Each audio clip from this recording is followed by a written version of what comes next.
Hello, ladies and gentlemen of YouTube. We're doing this live on Twitch. We're going to go.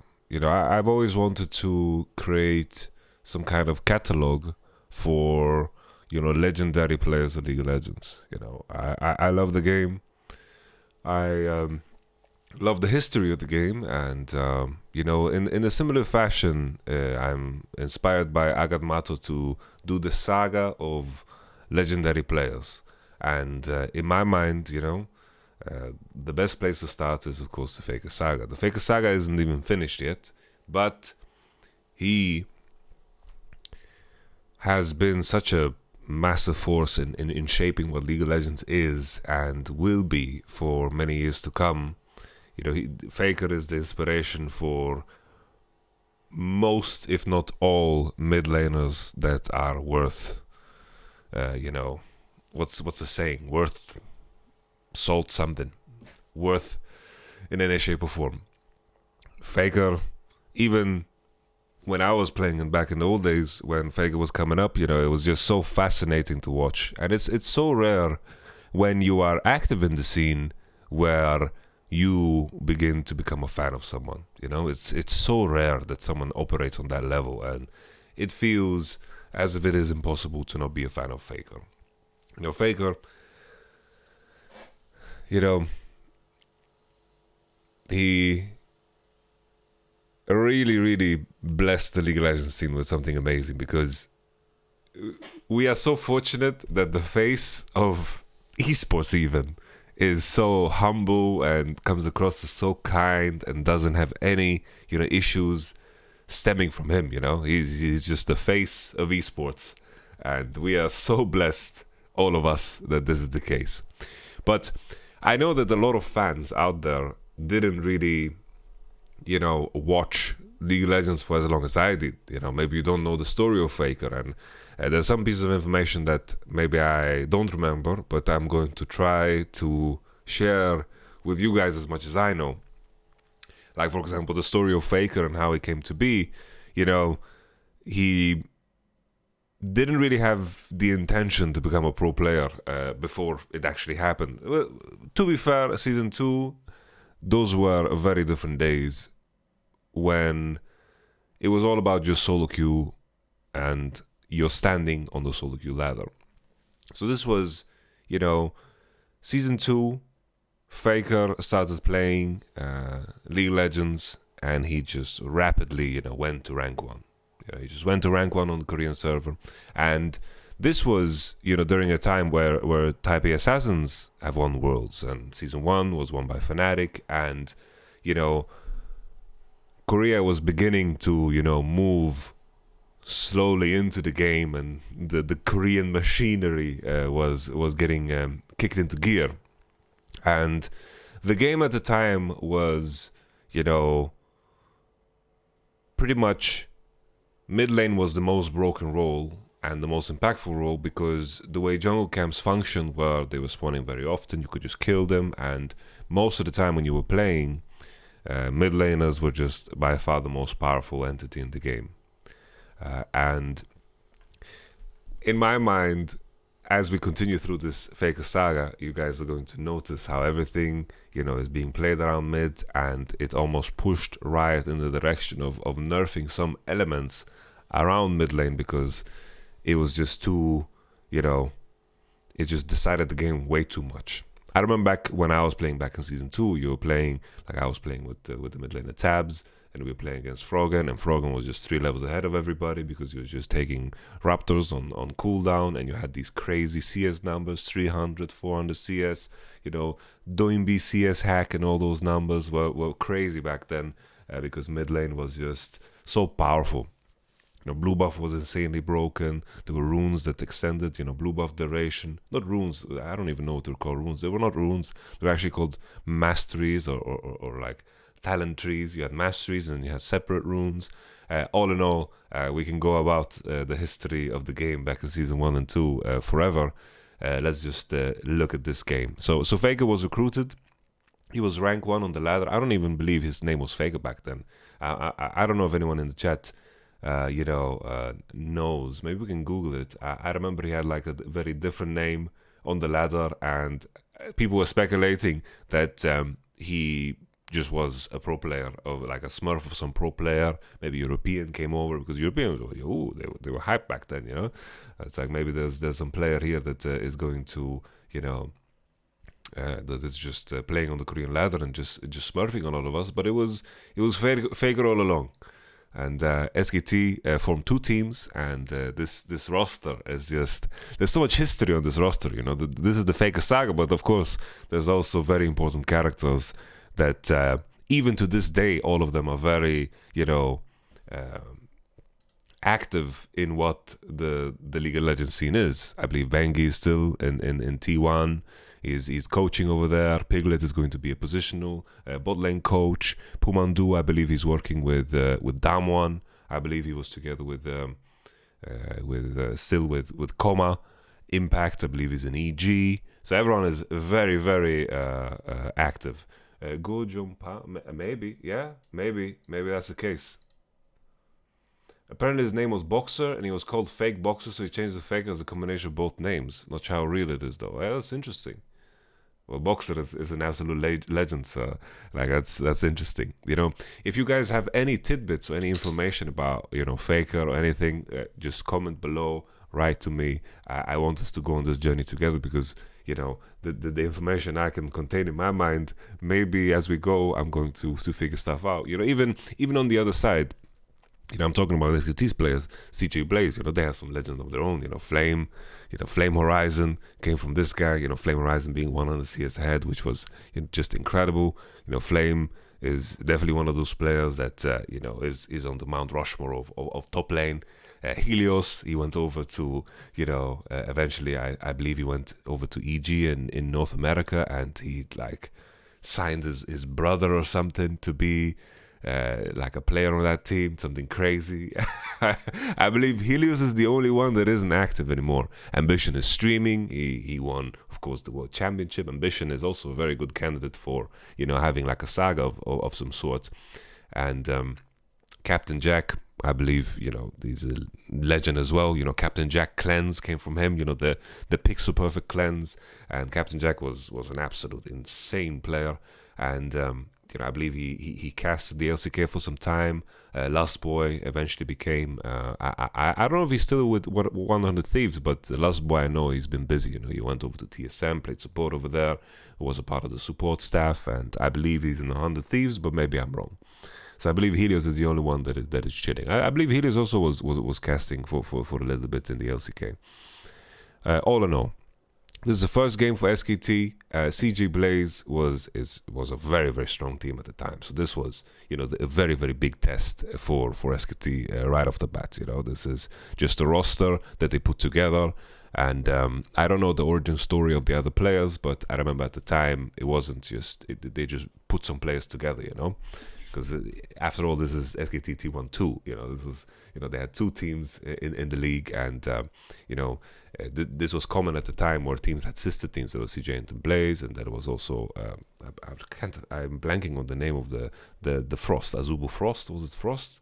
Might have been Frost, but when I'm saying it out loud, it sounds wrong. But the teams had sister teams at the time, and this was the beginning of the game. I'm just looking at the icons, and already it's like a nostalgia trip, you know.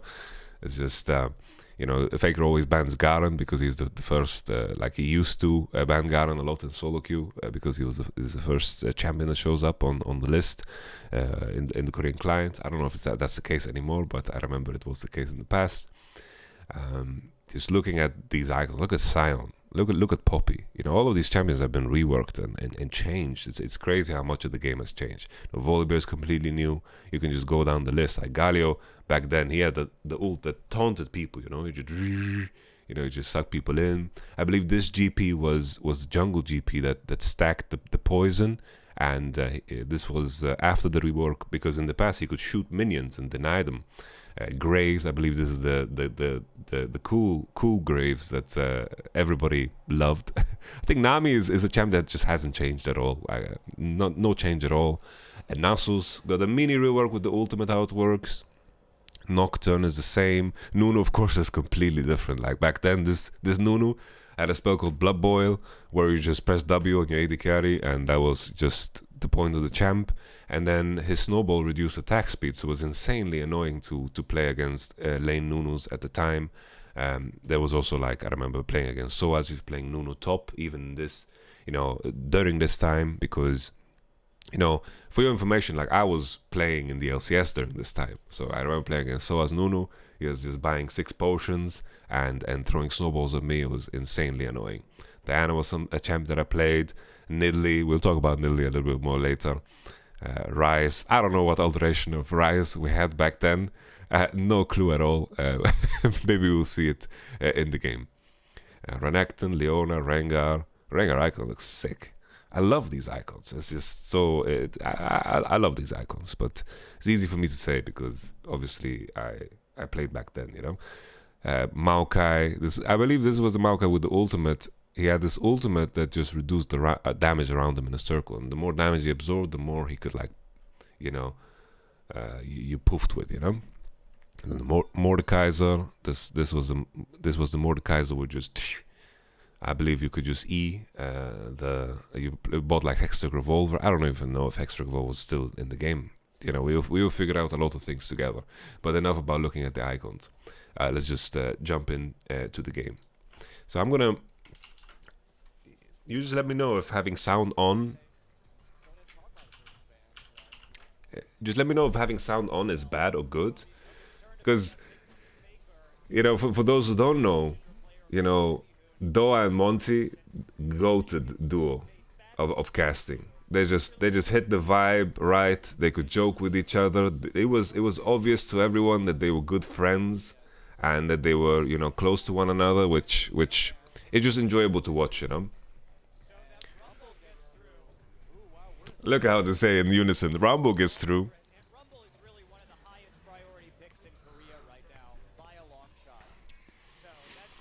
Another thing, the top laners back then didn't actually run TP. They didn't run TP because what inspired people to play with TP was there was a change that reduced the cooldown. I believe this came in Season 4, that reduced the cooldown of TP when you TP'd on towers. And then everyone started playing TP because the cooldown was so inherently low. But then they reverted back the cooldown on towers and people just kept playing with TP. People kept playing with TP because people just realized inherently that it was just too broken. it was just too broken. How high prior was Syndra at those times? I believe like any champion that was relatively new at the time, we just have to assume that it was broken. So like Syndra probably was released in that era. I don't know exactly when, but we just have to assume. It. This is also, Piglets on Caitlyn is an absolute classic. It's an absolute classic. So many classics in this game. Kha'Zix immediately locked in. Probably going to be a mid lane Kha'Zix. And there's the Lulu pick for Lush Boy. I am excited. I love Lush Boy's Lulu. So those who don't know, Kha'Zix was a very big mid lane champion and also a top lane champ. Like. Something that was so inherently broken about Kha'Zix was that you could evolve your W, max it, and your passive would apply to the minions. So basically all you did was you just stood in the bush, W the minion wave, you bought a tier, and you legit bought Moby boots, and you would just one-shot the whole wave. It was so ridiculous. The damage was absolutely through the roof. It was so stupid. It's a little bit trickier to play that playstyle on mid because you don't have access to bushes because you needed to reset passive. But any lane that was remotely hard, you just max W and one-shot the wave. When you were stronger than the enemy, you could just max Q and buy a Brutalizer and one-shot. Brutalizer, for those who don't know, it's basically like the serrated Dirk of those times, but it was even more broken. It was even more broken.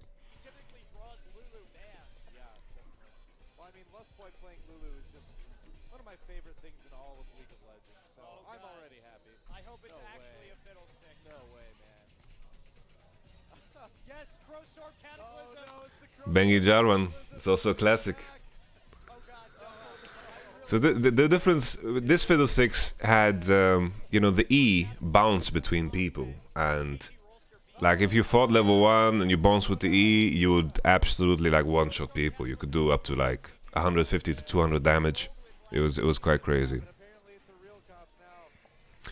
Just so you know, there were no keystones, no nothing. The game was very, very different back then. Cataclysm, but it's a lot more than just doing that. I mean, ideally you have people. I remember this actually.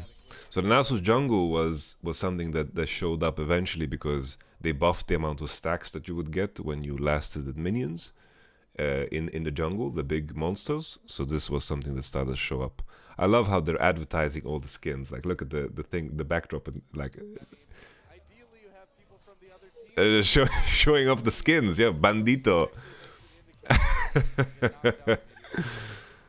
Varus and Nas. I love it. Nasus Okay, pulled out. here's what they're gonna do. That's smart, man. I love it. Okay, so we can see right now that they've got some pretty decent split pushing as well, but So Nidalee gets locked in. So Nidalee was absurdly broken back then, but it took some time for people to realize. You know, Nidalee could like the spear was so big, like the spear was so wide for some reason. It's like it made no sense. It was very wide, it was easier to hit, and the damage was absolutely crazy. And the damage was calculated based off of the distance. So basically, you would throw a Nidalee spear and you would run in the opposite direction, and it would increase the damage of the spear. Like the spear would just hit you in the head, and you would just get one shot because you know you would just increase the distance. You would throw the spear, cat form W. Like I remember at one point people were doing like lantern magic, like Q with Nidalee, lantern, and it would just do like 2k. Like it was just mental. But nevertheless, Faker on Nidalee, legendary game, absolutely crazy game. basically, if you can get enough people in I just love the aesthetic of this. You know, it's just how it looks. It gives me flashbacks. like you just corral everyone and then just fire long range into them.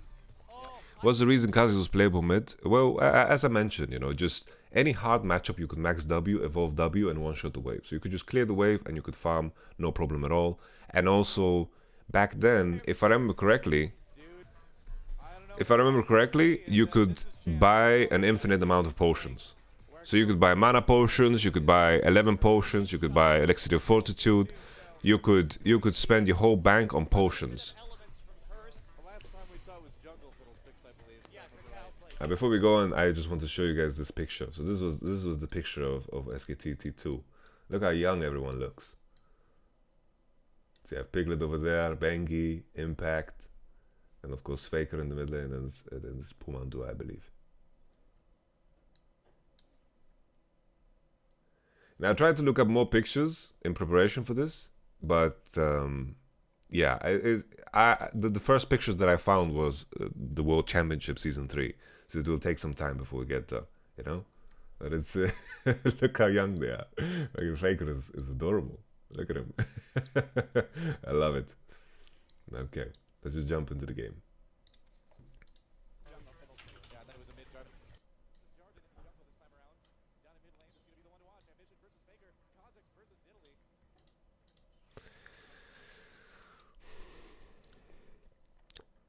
So if I remember correctly, right away we noticed, right? It's like the 5 potions, Hunter's Machete, the cloth armor mid lane start. Like just look how many potions everybody has. We have the Fairy Charm start with the 5 potions in the top lane. I believe I mentioned that you could buy infinite potions, but I believe from the looks of it, it seems like you could only buy 5.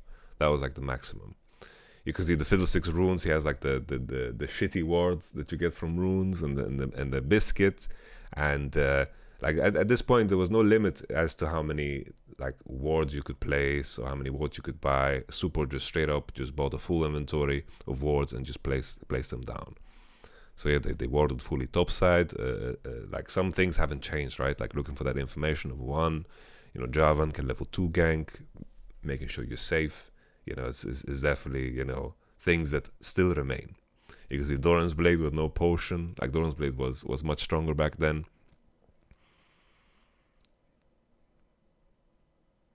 It's a very, very unique start here. Like I just was paying attention to what this Nasus did. You know, back then, every person on the team could just do a camp.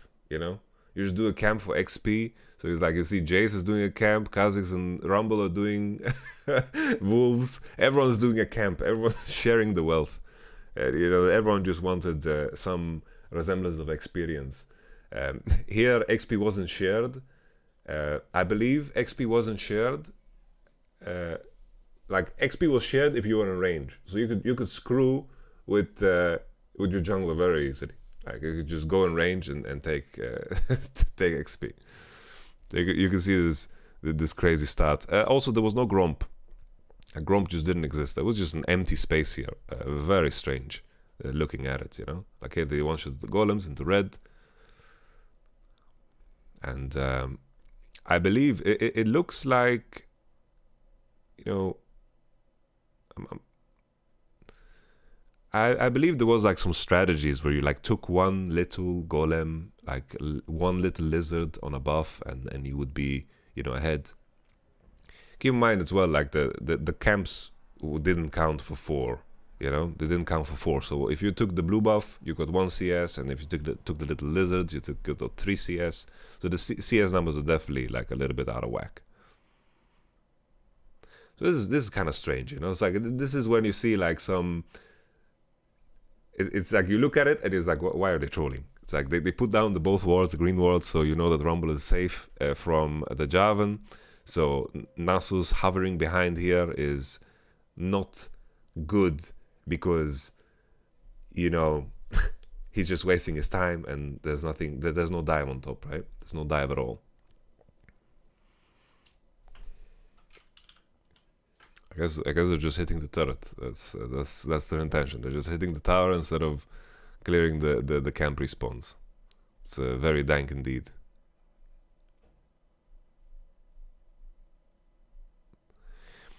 Back then also turrets functioned different. So if you weren't in range of the tower, you actually wouldn't give aggro. But now it functions a bit different.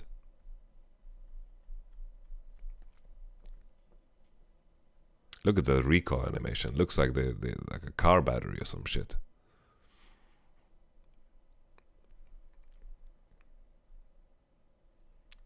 There was also nothing really defending the turrets, so lane swapping was really real back then, because there was this change where they made the mid tower and the top tower a lot more durable, which forced people to send 2 people on the bottom side, which is one of those changes, right? Jarvan is getting smacked around a little bit. I mean, Jace is getting smacked around a little bit. Rumble, like here as well, like Rumble crashed a wave and he's not looking for a base. He just keeps hitting. He starts hitting the next wave. He's gonna lose some minions here. He could have just started base earlier. Yeah, look at me.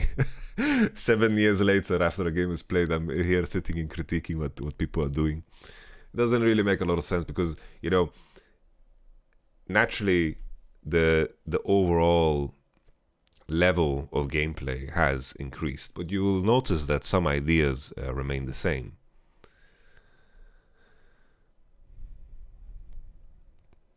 It's a little bit tricky to decipher which camps are up and which camps are not up. So this is the beginning of the jungle item. You know, like this was an era where the Elder Lizard was very broken.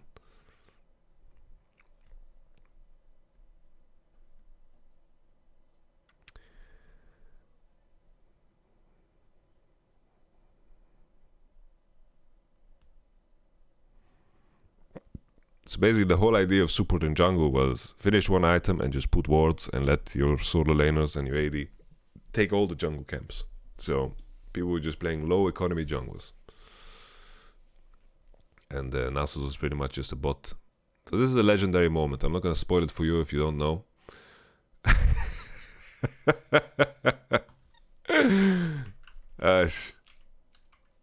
This is a very legendary moment. I just want to listen into Doa. How well is Kha'Zix doing this lane, because he's been typically a relatively weak lane. Whoa, ambition! What? Faker just executes ambition in that mid lane. So this is definitely a classic moment where I feel like this was the beginning of the end for Ambition's mid lane career. like this is definitely, you know, stuck with him for a while. So basically, he was just evolving his I don't know what he evolved because it didn't finish. But he just died. And something to notice right away, look at the death timer. Like, this death timer is crazy long. I want to check the death timer right away when he dies.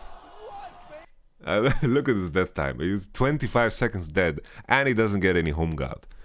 So in this sequence, I remember looking at it, like, I'm trying to remember. I think Nidalee just straight up just wins the game because Ambition died. And, you know, if someone told me, like if you look at this picture right now, you look at this frame, this could be a game today, right? Stacking bot lane wave. Well, not so stacking because they're crashing only 5 minions, but they have this timer to dive. Jarvan is in position. Like, Jarvan is already good to go. This was just, you know, the beginning of the juice. So we go.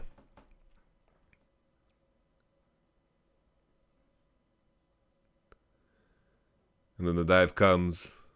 Nidalee's hungry for food. They have no summoners from before. Actually, she had flash. Oh, Faker hit the spear anyway.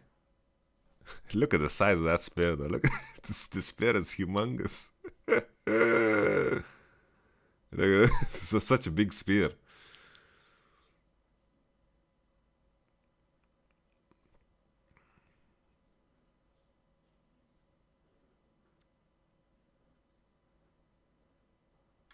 You know, the concept of tempo wasn't really a thing.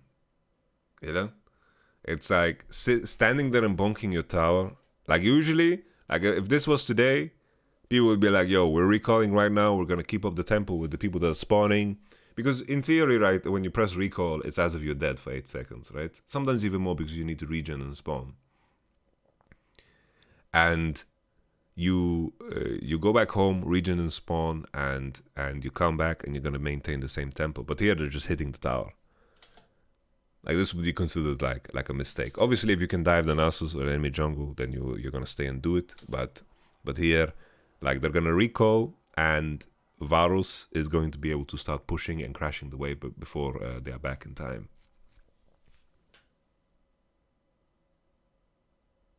But this is interesting, right? they are like here with Bengi's move that he's pushing this wave. This could be like an optional. Maybe you start to swap into topside. Another thing that I really liked in this whole sequence is that Jace participated in the play by hovering down in the mid, which is another thing that is still relevant to the day. It's like you want to maintain your position in the map closer to the action, because you isolate yourself away from top if you stay in top, and you give the enemy an opportunity to create a potential counterplay. You go on mid and you have access into the bot play. This was a very, very good smart play from Impact as well, that he's hovering down. I like that a lot. The spear damage is crazy.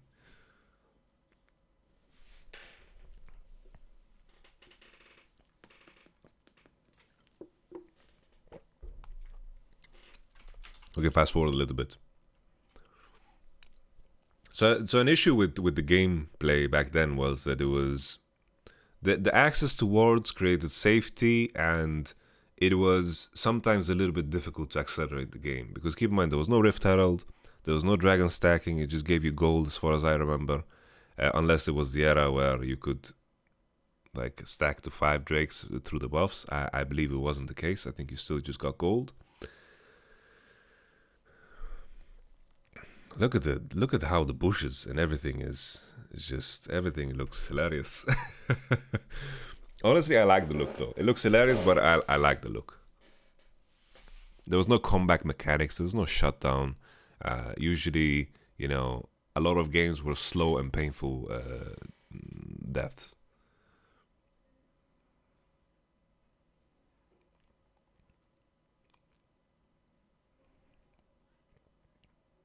is impossible to lane bots after like you're sitting on barrier against Fiddlesticks with level 6 advantage. There's very little for you to do. Enemy Jarvan is also just an absolute monster. You know, this game just blew up from the dive on bot.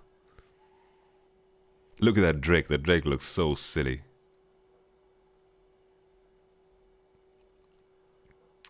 Also, very straightforward dive into the upside. Very clean play. This is a Zeke Zamga that was very broken, if I remember correctly. Because he also some old school items in the inventory. You see the Brutalizer showing up, the tier not showing any number, and the Philosopher's Stone, the only source of gold income. You know, getting ahead on support was so huge because it meant you get your earlier Sight Stone. You could buy Oracle's Elixir earlier. Oracle's Elixir was pretty much just a sweeper buff that you buy that you lose when you die, if I remember correctly. I think this was the one that wasn't endless. I think this was like a 5-minute Oracle's Elixir or something like that, maybe 3 minutes. And that was pretty much the only thing you bought. You bought elixirs and you bought wards, and that's it. That was your job as a jungler and a support, and that's it. So now the tricky thing for CJ now is that they need to find angles to engage, because towers were so easy to bonk down. Like siege compositions was a real thing, because Nash didn't buff your minions. Like Nash didn't make your minions super strong and gave you opportunities to push down the base. SKT right now, they have like the siege comp where they want to group and just hit and just and to just throw spears, you know. That's the whole point. And now the only hope the CG have is to try to find some Varus ultimate with a Rumble ultimate, and then try to find an engage like that.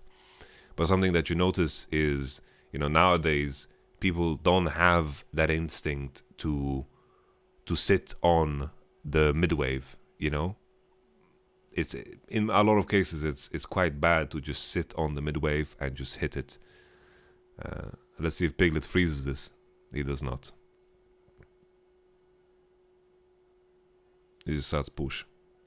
Usually you want to slow push this one into the next wave and then hard push, because now he doesn't gain these minions, but maybe he has BF score or gold already and wants to base. Like if you slow push that wave that he just killed and you just hard push it together with the next one, you get a little bit more minions. But he got the zeal. Maybe it was the static Shiv era. I'm not too certain.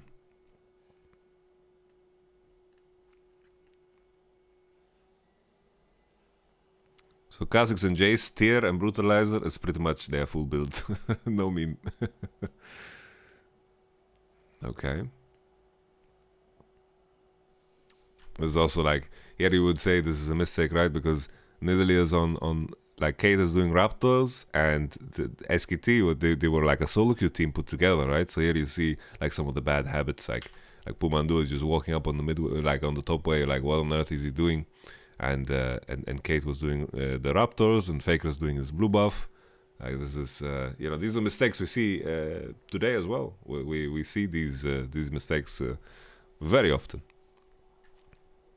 It's common. Would this SKT level win against modern day decent team? No, they wouldn't. I doubt that. Like if you put them together as they are now, maybe. But if you just teleported them from this era into a new world, I doubt it.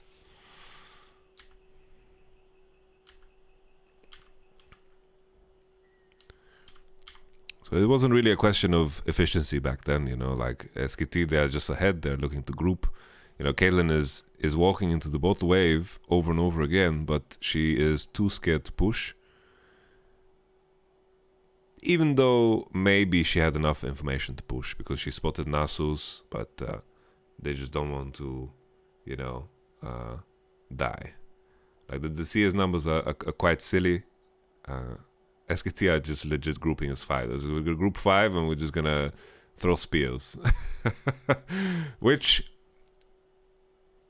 wasn't too horrible of a strat back then. Like imagine, look at their inventory. They don't have a single like finished core item. They're just looking to siege and to poke. because they believe that they have enough advantage to just go and do it.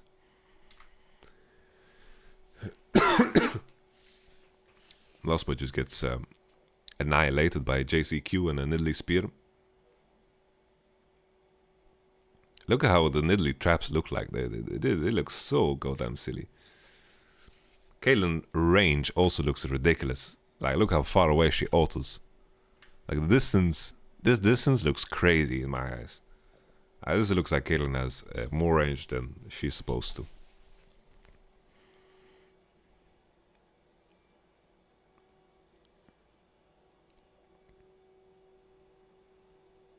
No inhibitor taken. Taking the jungle on the way out.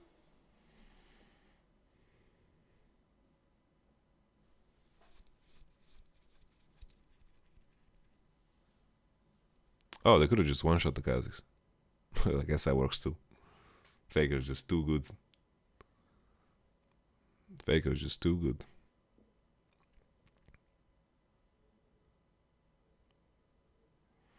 Yeah, death cap components were also different. There was not two large roads.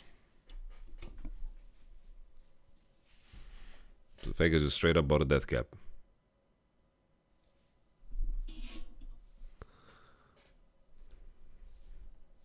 Not taking the enemies just too ahead of their time. I think if they could, they would, you know?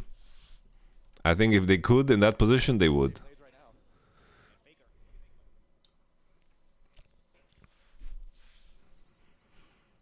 It's funny to me how they're just completely abandoning the other side of the map just to stay together.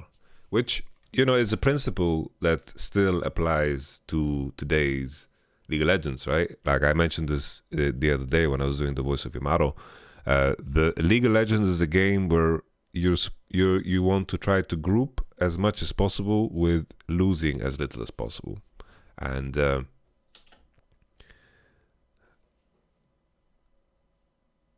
And here, like, SKT are just starting the siege, and Kha'Zix is trying to find some resemblance of strength. Still, a very common position that you see in modern games.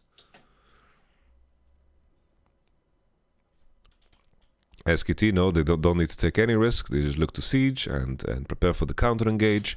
They find, as long as they cover any angles and CJ are still showing under the turret, they're always going to be safe. Like CJ needed to start to contest in the bushes a little bit earlier. They need to contest space. They needed to find engages, but at the same time, you know, ambition is showing on the bottom side, and they're just trying to trade evenly. But here it's silly, right? It's like, what on earth? You've all agreed that this was a common mistake back then, which I called cinema watching.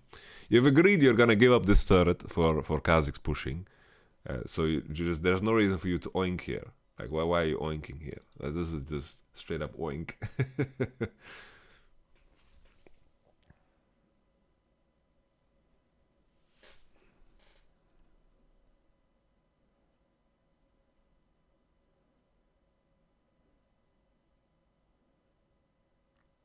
There we go. Now Kha'Zix just decided, yo, my team griefed, I'm just gonna keep pushing. And now he goes to base.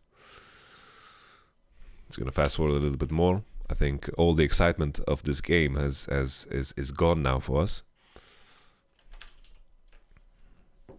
And the first inhib is taken at 19 minutes.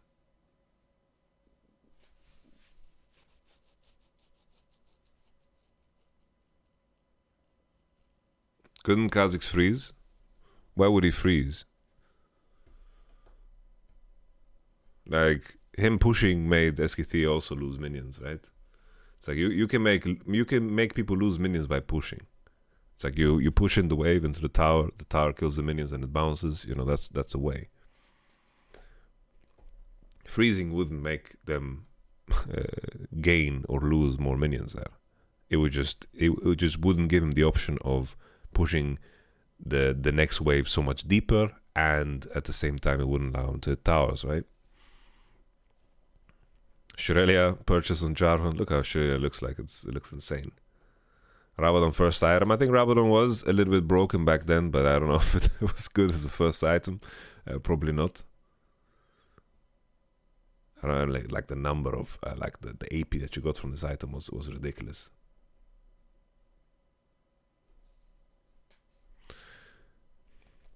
There was a lot of like basically the issue of the game back then was you got ahead, Oracle's Elixir, Sightstone, and you just removed all the options of counterplay for the enemy. There was a very clear and structured way of playing the game, right? And this is what the Korean teams mastered. It's like you get an advantage and you just held on to it due to these factors, right? And there was no comeback mechanics. There was nothing really besides you just losing your oracles if you died with it, right? That was like the only like shitty mechanic that made it hard for you.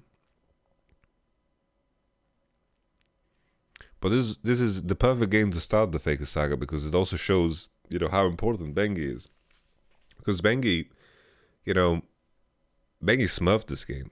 Like he ganked bot, burned the summoners, killed Varus, and then when Nidalee had the timer to move into bottom side, he was already in position to capitalize. And then after that, he got level 6, got another gank in, and he just was insanely efficient with his time. And at the same time, you know, Nasus, what could he really do in this game? He's just been trying to kill some camps here and there, but you know, you can see also SKT, like their CS numbers are so in the dumpster. Like look at their CS numbers. They've just been grouping, straight up grouping and poking for the last 10 minutes.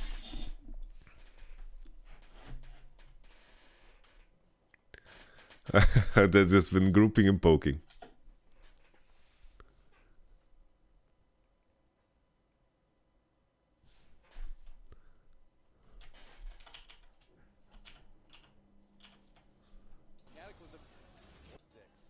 I think we should listen to the fights with the commentary on. It's pretty amazing, actually.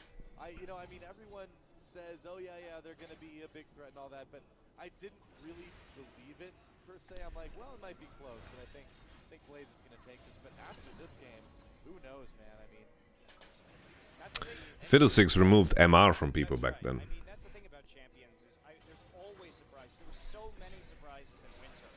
I mean, who would have thought that KT Rolster V in winter would come into the tournament and 2 Shirelias. I don't think there was any penalty for having Shirelias back then. Out of nowhere. I think they Like using multiple. one game. One game. They lost one game to Frost. Yeah. That was a great equalizer, actually. Flames went on top of those. Totally. Impact taken out very quickly. The Cataclysm. Actually, I wanna take step back and check what Rumble did in order to go into this position. Out of nowhere.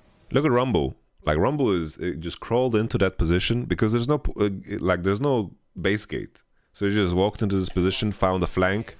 Like Kha'Zix could have done the same, right? Well, this is clever play. This is good play. Look how good Flame is, man. Flames went on top of those. Totally.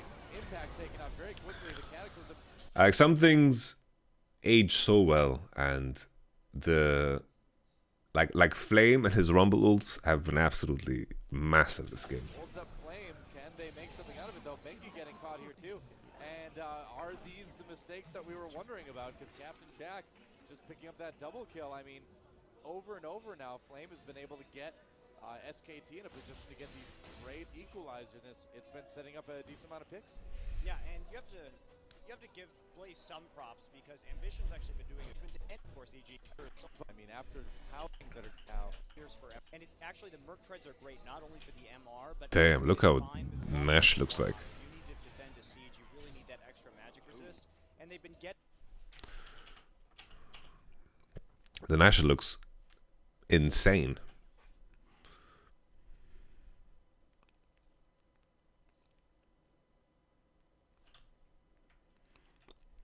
Hex Drinker, Solari finish, double BT. I believe this is the BT that's stacked to 100 AD if you farmed. So it just gave you lifesteal and AD if you farmed it out. Is the Oracle is popping off.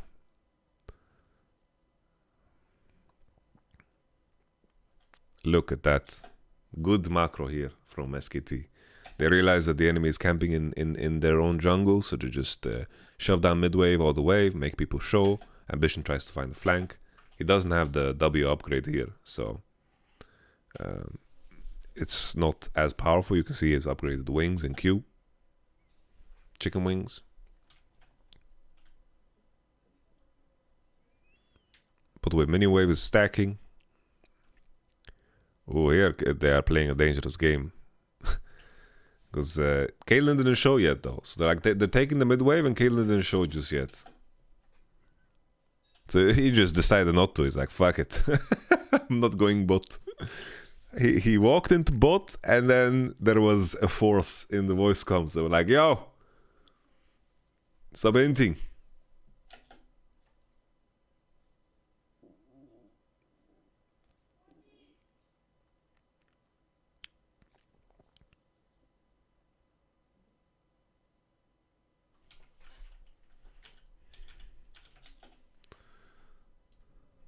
Coming in to get the knockup on NASA, so nice equalizer yet again. And Crowstorm, they're going to chase them away here. A lot of members of SKT very... All right. Let's walk it in, SKT. But it's crazy how big these mini waves stacked. Like the mini waves, the size of them is absolutely crazy.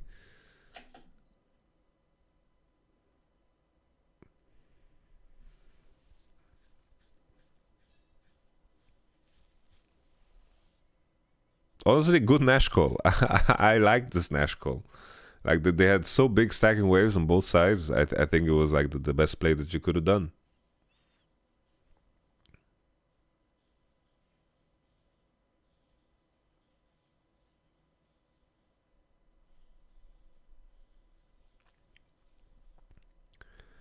Another dragon to get some gold. You know, Nash was also quite difficult to kill. Like Nash was also hard to kill. It wasn't super easy. It was a rough one. Static Shiv in the pocket of Varus.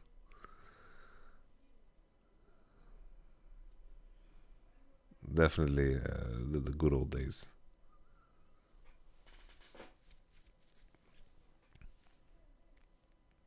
I remember as well, like when you finally scraped together some gold for a ninja, like for an Oracle's elixir, and if you died with it, it was just doomed. What did Dragon even do back then? You just got gold. You got money. It's the Rylai's Rumble. It's like how everyone look at the slow effect. The slow effect is crazy. Look, everyone's just freezing.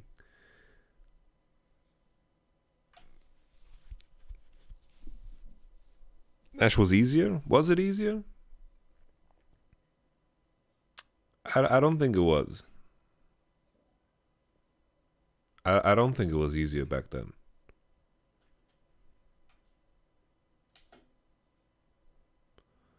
I think Nash was more difficult. As far as I remember.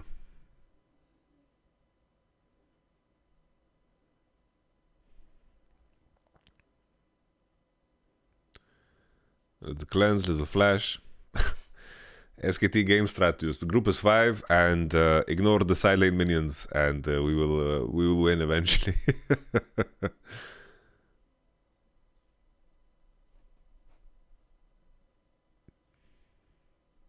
But Flame, what a presence he has in this game. It's so good. What a presence. See, also the boots enchantment, like the white one, I believe, was Home Guards. You could enchant your boots. You could get yourself more move speed. You could get yourself, I think, move speed in combat, something like that. Something silly, like a red one. And then you could get yourself reduce summoner cooldown. There was some things that you could get. Eventually, like, it had to be removed because people were just getting home guards, playing Ramos lane, throw all your HP into the wave and push the wave base, home guard back to lane, home guard back to lane. People did it with Hecarim, Ramos. There was many champs you could do this on, and it became really silly. Yeah, everyone took just home guards. Everyone wants to guard their home. You can see also like the way like the Oracle's elixir is being used is kind of like scuffed because like some wards are being left alive. You see the Baron dance. Like here still, there's no reason for SKT to show 5 people on the wave, right? They could have legit just started Nash already and threw spears. If they hit one spear at this point, it's half health minimum on any target. Minimum.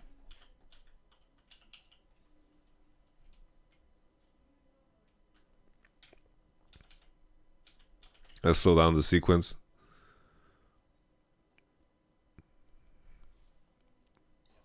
They can't do it with just 3 of them. They don't have a very strong team. Obviously, Captain Jack. Ooh, that was a close call. Oh, man. That would have been it. Captain Jack has to flash. Shot flash takes it out. This is the opportunity they were looking for. They get it on ambition. Ace in the hole helps finish that off, and it's a double kill for Impact. Jace picking up that one, and now they can start to push these objectives. And there we go. They're focusing down on this inhibitor right now. Captain Jack hit a trap. Is what happened right there. A Caitlyn trap. Very well. The waves are the biggest waves I've ever seen in my life. They're going to need it. They're going to get the inhibitors they need it off of this one. There's the cataclysm. They do trap Helios, so there will be Yeah, look at the size of this cataclysm. Look at the size of these mini waves coming in. There's a wild growth on their jungler trying to keep it alive, but it doesn't work. Actually, Rumble taken out there. And it's going to be 2 more kills for SKT. They're going to go after these Nexus turrets. It looks like the game is over. So despite some, a little bit of a tense moment for SKT, they're going to come in and win the resounding game 1 against CJ Blaze. What an impressive start for these guys. Absolutely. We got to hand it for CJ. Is it weird that, like, in my mind, I'm like, oh, it's so weird they're not wearing masks? I actually thought they were going to win that game for a while. They made you wonder, didn't they? They really. I think that's a perfect frame to pause on. So that was the first game of Faker's career. Nidalee was clear cut and simple, right? It's just it was a slow grind for them to finish the game, but it was quite easy to defend your base due to things like home guard, due to things like just clearing the mini waves was so easy. There was the Nasher was tougher to take. If I remember correctly, I might be remembering it wrong that Nasher was. I just remember so many times we started hitting Nasher was just the biggest mistake of our life. I remember that many times, you know. It's like in this game, maybe they hit Nash, Rumble ult burns them, and they lose the game. Something like that could happen. Ambition, just evolving his Q like that. Just dying, and the big death timer into the bottom dive. You know, Bengi absolutely smurfed this game, but you know, this brings back a lot of memories because it was so easy to defend your inhibitors with champions like Anivia, like Ziggs, like so many different champs. You used to play Nasus mainly for Wither and E, right? Yes. So E was just flat armor reduction. So basically, like people were doing full AD compositions with any type of penetration, and Wither was also like just a very powerful spell. And his jungle clear speed was fine, and you know back then you were looking at junglers like, yeah, this jungler is healthy after he clears a couple of camps. He's healthy, and he can function on low economy. Like, does he have good buttons? This was really pretty much it. You know, at some point people were playing Alistar jungle. You know, people were just playing Alistar level 2 and then go.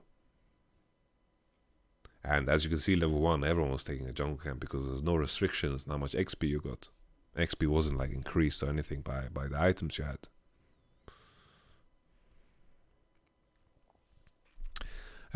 Aegis of the Legion was already locked at this point in time. But this is something that I wanted to do. Just look at old games and we just go through Faker's career up until the point of today. Obviously, I am a very busy man, so this series will come and go. But I thought it would be good to start somehow. So thank you so much for watching. If you sneeze during this video, bless you and bless your face. Let me know what game we should look at next. Which game should we follow up? Which game should we follow up after this one?